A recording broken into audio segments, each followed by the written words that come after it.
बिस्मिल्लाहिर्रहमानिर्रहीम अस्सलाम वालेकुम। आसिफ अली जरदारी जब कल दुबई गए तो आपकी स्क्रीन पर ये टिकर चल रहा है। हकीकत टीवी ने आपको वीडियो बनाकर दिया, आपको बताया 3 रीज़न है जिसकी वजह से आसिफ जरदारी अचानक हंगामी दौरे पर दुबई गए, और आपको बताया था कि उनके बारे में कहा जाएगा कि वो मेडिकल चेकअप के लिए गए। अब एक और चीज़ ऐड कर दी गई कि वो बर्थडे सेलिब्रेट करने के लिए भी गए।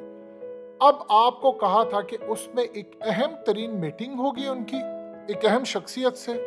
उसके साथ साथ उन्होंने सबसे बढ़कर एस्टैब्लिशमेंट को यह पैगाम दिया है कि जितनी लड़ाई हो रही है इसमें मेरा कोई किरदार नहीं है, तो मैं पीछे हट गया, क्योंकि नवाज शरीफ और जरदारी की इस वक्त शदीद लड़ाई हो रही है।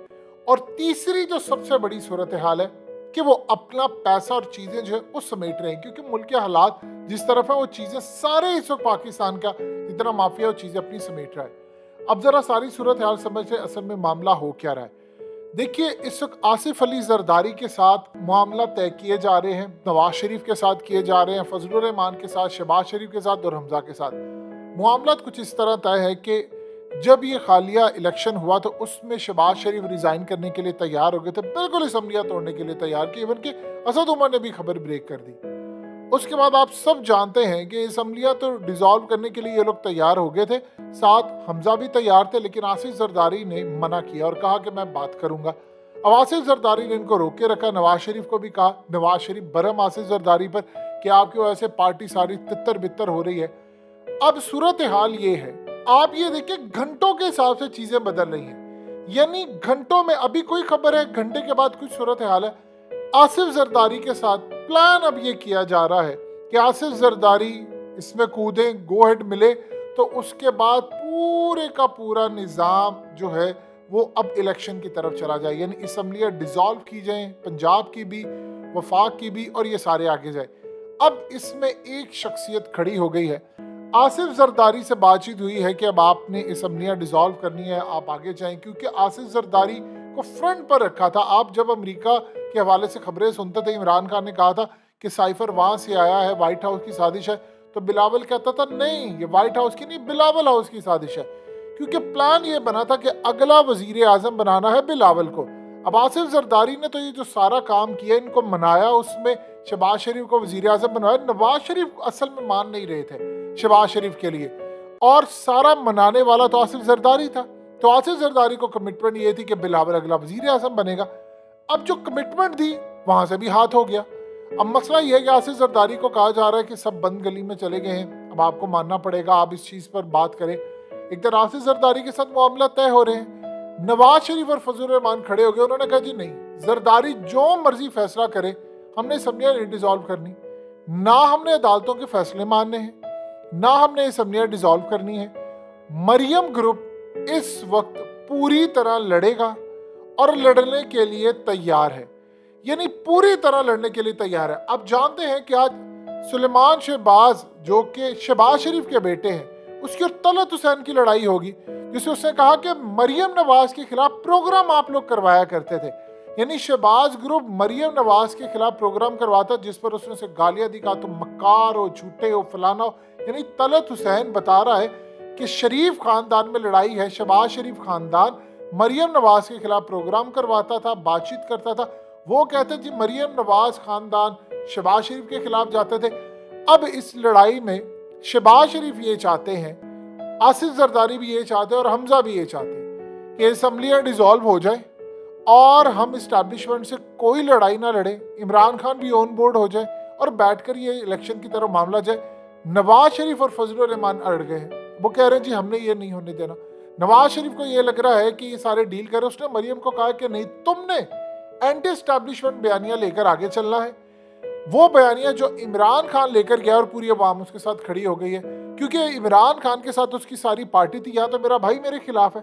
तो आसिफ जरदारी के साथ तो मामला तय हो गए हैं, अब वो राजी भी हैं, लेकिन यहाँ पर अब नवाज शरीफ अड़ गए हैं। जैसे पहले शहबाज शरीफ तैयार थे तो आसिफ जरदारी अड़ गए थे, अब वो कह रहे हैं कि नहीं लड़ना है। अब आप ये देख लें कि आज मरियम ने जब प्रेस कॉन्फ्रेंस की थी, उसने क्या काम कहा, उसने क्लियरली जजों के खिलाफ कहा कि लड़ाई है, इदारों के खिलाफ। फजलुर रहमान ने क्या कहा, उसने कहा कि आप हमारे खिलाफ फैसला लेकर आए, हम बगावत कर देंगे, रियासत के खिलाफ बगावत होगी। उसने कहा मैं क्लियरली बगावत करूंगा। तो नवाज शरीफ की उसके पीछे पूरी बैक थी। और हमजा ग्रुप और मरियम ग्रुप ये दोनों अलग हो चुके हैं, ऑलरेडी सारे जानते हैं, लेकिन अब खुलकर सामने आ रहे हैं कि दो ग्रुप एक दूसरे के खिलाफ करते हैं। अब नवाज शरीफ को ये लग रहा है कि मुझे पाकिस्तान के अंदर मीडिया पर आने देने में जो रुकावट है वो ना तो इदारे हैं, वो शहबाज शरीफ खुद है। वो नहीं चाहता कि अब सीट मिले और फैसले हो यहाँ पर, इसलिए अब नवाज शरीफ ये चाह रहे हैं कि उन्होंने लड़ना है और इन्होंने नहीं लड़ना। वो शहबाज शरीफ को कह रहे हैं कि तुम एग्रेसिव पॉलिसी अपनाओ इस्टेब्लिशमेंट के खिलाफ और तुम प्राइम मिनिस्टर हो, खुलकर सामने आओ।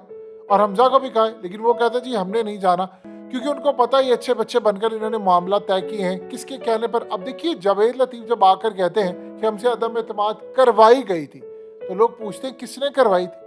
फिर साद रफीक आते हैं, जाहिर सी बात है आप जानते हैं साद रफीक वो भी नवाज शरीफ के आदमी है, वो शहबाज शरीफ ग्रुप में नहीं है। अब वो कह रहे हैं कि नहीं जी, हाँ जी वो सब कुछ हुआ था, हमें दीवार से लगाने की कोशिश हुई तो हम ये करेंगे। आज उन्होंने ट्वीट में मिडिल फिंगर भी दिखा दी है सुप्रीम कोर्ट के जजेस को, और आप देख लें नाजेबा इशारा उन्होंने किया। तो इस सूरत हाल में वो अग्रेसिव लड़ने के लिए तैयार है, शहबाज ग्रुप नहीं है। अब जरदारी को मनाया जा रहा है तो वो तैयार नहीं। अब यहाँ पर ये सूरत हाल भी आ सकती है कि नवाज शरीफ को बाईपास करके ये दोनों असम्बलियां डिसॉल्व कर दे। देखिए हमजा का जाना तो ठहर गया, हमजा टिक नहीं सकता, उसका जाना ठहर गया है। आज सुप्रीम कोर्ट ने समाअत के लिए क्लियर हो गया है, ना तो लार्जर बेंच बनेगा और ना ही इनके हक में फैसला आएगा, दलीलें सारी खत्म है। आज नहीं तो कल ये इन्होंने चले जाना है। तो इस सूरत हाल में हमजा पहले भी चाह रहा था कि मैं रिजाइन करके निकलूं यहाँ से, जरदारी नहीं तैयार थे क्योंकि उन्होंने अपने बेटे को बनाना था वजीर आजम, ये चीज़ तय हुई थी। अब यहाँ पर इलेक्शन में जाते हैं तो इन सबको पता है कि हम अगर डिले करते हैं तभी इमरान खान पॉपुलर है, और अब इलेक्शन में जाते हैं तभी इमरान खान पॉपुलर है। सितंबर का इसलिए ये कह रहे थे कि नवंबर की डेट गुजर जाएगी। जो लार्जर बेंच की बातचीत हो रही थी उसमें क्या मामला था, क्योंकि सब सुप्रीम कोर्ट के जो मोस्टली जज है वो तो छुट्टियों पर होते हैं, और जज जब छुट्टियों पर होते हैं वो वापस आते हैं तो सितंबर में जाकर बात होती है। सितंबर में होगी तो अक्टूबर नवंबर दिसंबर 3 महीने इलेक्शन है, कैसे होगा, एक तैनाती होनी है। तो ये सारे का सारा मामला तो नवंबर की वजह से। अब इनको समझ नहीं आ रही कि हमने कहाँ क्या करना है, कहाँ पर खड़े होना है। अब शरीफ खानदान में लड़ाई है, नवाज शरीफ जरदारी पर एतबार करने को तैयार है, वो चाहते हैं मरियम लीड करे। अब ये देख रहे हैं मनाजिर जरा किस तरह मरियम आगे बढ़कर प्रेस कॉन्फ्रेंस कर रही थी।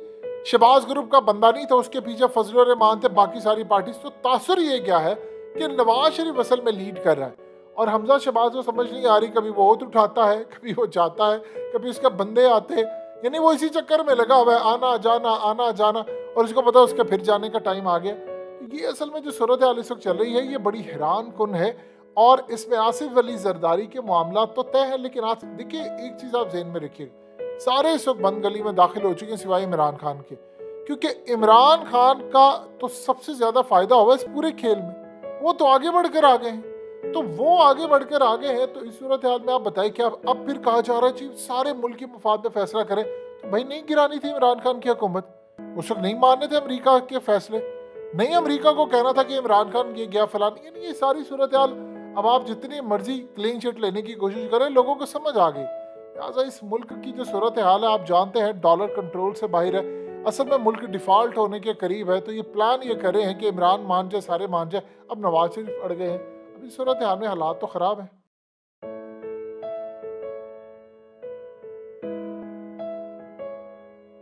हकीकत टीवी को सब्सक्राइब करना मत भूलें, वीडियो को लाइक करें, शेयर करें और कमेंट सेक्शन में अपनी राय का इजहार ज़रूर करें।